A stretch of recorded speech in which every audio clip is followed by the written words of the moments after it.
त्वचा हा व्यक्तिमत्वाचा आरसा मानला जातो.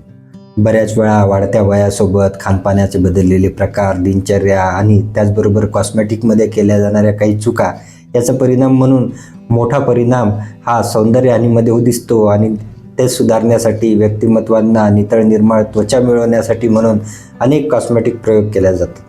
बऱ्याच वेळा या उपचार पद्धती फायदेशीर ठरत असल्या तरी मात्र त्यामध्ये काही तत्वशः केलेल्या चुकांचा परिणाम म्हणून या फायद्यापेक्षा नुकसानसुद्धा करतात. म्हणून कुठल्या 5 चुका टाळल्या तर आपण नितळ निर्मळ त्वचाला मिळवण्यासाठी अतिशय फायदेशीर ठरू शकतं हे जाणून घेऊया आजच्या व्हिडिओच्या माध्यमातून. नमस्कार, मी डॉक्टर विशाल राठोड, आयुर्वेदाचार्य. गेली 16 वर्ष आयुर्वेदाची प्रॅक्टिस मी येथे करतो.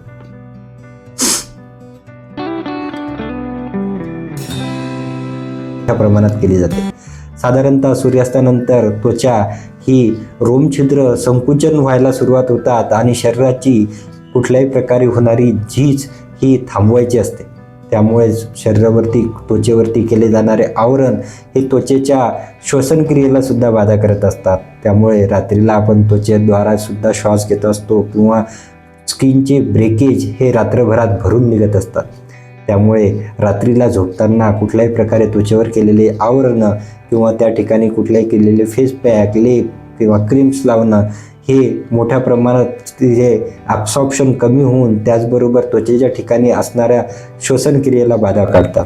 त्यामुळे रात्रीच्या वेळेला झोपताना किंवा सूर्यास्तानंतर कुठल्याही प्रकारचे लेप, क्रीम, फेस पॅक लावणं ही वेळेनुसार चूक केली झाली ही फार त्रासदायक ठरत असते किंवा त्वचेच्या ठिकाणी झीज भरून काढण्यापेक्षा किंवा त्वचेच्या विकारांना भरून काढण्यापेक्षा हानी करायला कारणीभूत ठरते. त्यामुळे होता होईस्तोवर रात्रीच्या वेळेला कुठल्याही प्रकारचे झोपताना सूर्यास्तानंतर लेप करणं किंवा क्रीम करणं किंवा फेस पॅक करणं हे त्वचेच्या श्वसनगतीला इम्प्रूव्ह करण्याला हानिकारक ठरतात. त्याचबरोबर स्किनचे ब्रेकेज रात्रभरात भरताना किंवा स्किनची रिपेअर होण्याची प्रक्रियेला सुद्धा बाधा करतात.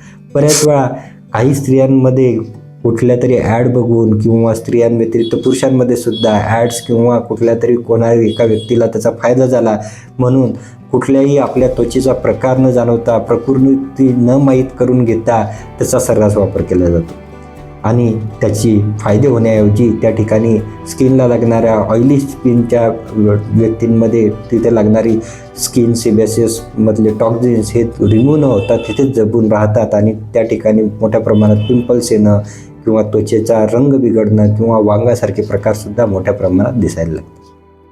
ड्राय स्किन असणाऱ्या व्यक्तींच्या ठिकाणी आवश्यक असणारी त्या ठिकाणचं ऑलिएशन हे सुद्धा रिमूव्ह केलं जातं फेस पॅकच्यामुळे. त्यामुळे कुठल्याही प्रकारे कोणत्याही फेस पॅक, लेप्स याचा वापर करताना सुरुवातीला आपल्या त्वचेचा प्रकार आणि प्रकृती जाणून घेऊन त्यानुसार योग्य वैद्याच्या किंवा डॉक्टरांच्या किंवा त्वचारोग तज्ज्ञांच्या सल्ल्याने कुठल्याही प्रकारचे सौंदर्य उपचार करणं हे जास्त उपयोगी ठरतं. तिसरा प्रकार बऱ्याच वेळा तो सामान्यतः केला जातो तो म्हणजे पाण्याच्या बाबतीत.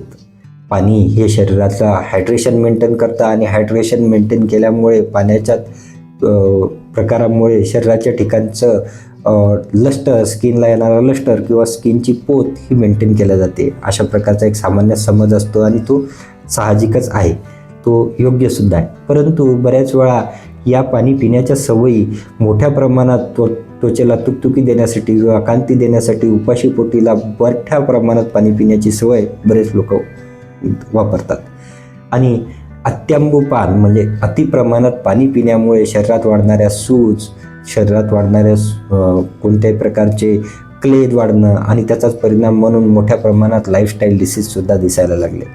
5-5 लिटर 7-7 लिटरपर्यंतचं पाणी गरज नसताना कुठल्याही प्रकारचे शारीरिक श्रम न करता पिण्यामुळे शरीराच्या किडनी, लिव्हर या ऑर्गनवर वाढणारी मोठ्या प्रमाणात फिल्ट्रेशनचा ताण आणि त्याचबरोबर गरज नसताना शरीरामध्ये मोठ्या प्रमाणात केल्या जाणाऱ्या या पाण्याच्या प्रमाणामुळे शरीराचे ॲसिडिक मीडियम हे डिस्टर्ब होतं आणि त्यामुळे शरीराला आवश्यक असणारा अग्नी जो पचन करण्यासाठी आवश्यक असतो तो मंद व्हायला लागून शरीरामधले मोठ्या प्रमाणात कुठल्याही प्रकारचे स्त्राव, सिक्रिशन निर्मिती ही प्रक्रियासुद्धा अफेक्ट होते.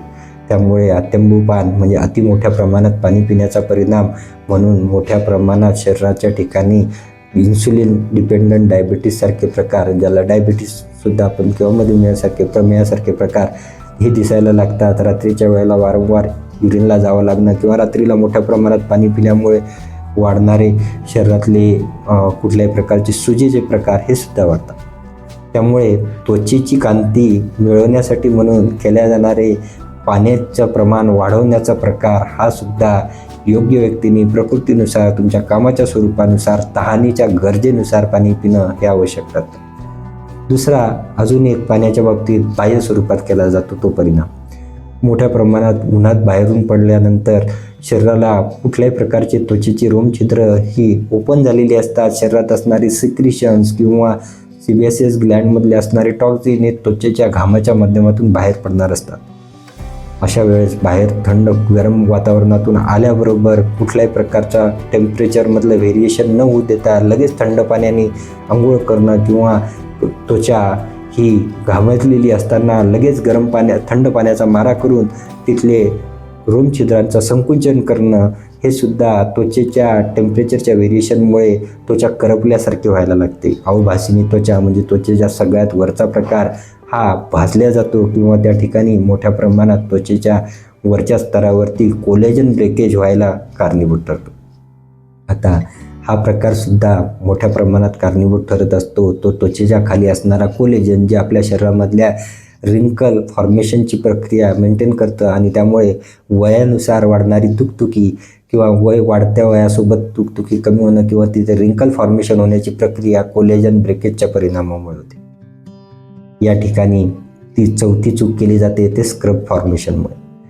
साधारणतः कुठल्याही प्रकारे त्वचेला रफ स्क्रब केल्यानंतर तिथली डेड स्किन रिमूव्ह होते आणि ती डेड स्किन रिमूव्ह करण्यासाठी म्हणून मोठ्या प्रमाणात कुठले केमिकल पिल्स वापरणं किंवा कुठल्या तरी केमिकल्स व्यतिरिक्त सुद्धा नॅचरल फॉर्ममधल्या कुठल्या खरबड गोष्टीचा वापर करणं हे मोठ्या प्रमाणात होतं. परंतु हे ब्रेकेज करणं हे नित्यनियमाने ब्रेकेजचा वापर करणं आणि तिथली डेड स्किन काढणं हे काही प्रमाणात योग्य असलं तरी वरच्या प्रमाणात वरती प्रत्येक वेळेस त्वचेचा वरचा लेअर ब्रेक केल्यामुळे त्या ठिकाणी कोलेजनचं ब्रेकेजसुद्धा मोठ्या प्रमाणात होतं. म्हणून स्क्रबसारखे प्रकार हे नित्यनियमाने न करता 20 ते 22 दिवसामध्ये करणं किंवा त्या ठिकाणी असणाऱ्या डेड स्किनच्या प्रकारानुसार योग्य व्यक्तीच्या सल्ल्याने करणं हे योग्य ठरत असतं. सौंदर्याची हानी करायला कारणीभूत ठरत असतात. त्यामुळे ह्या टाळणं ही योग्य ठरत असतं. आपल्या त्वचेच्या नितळ निर्मळ राहण्यासाठी म्हणून केल्या जाणाऱ्या या प्रयोगामध्ये ह्या 4 चुका आपण जरूर टाळल्या पाहिजे.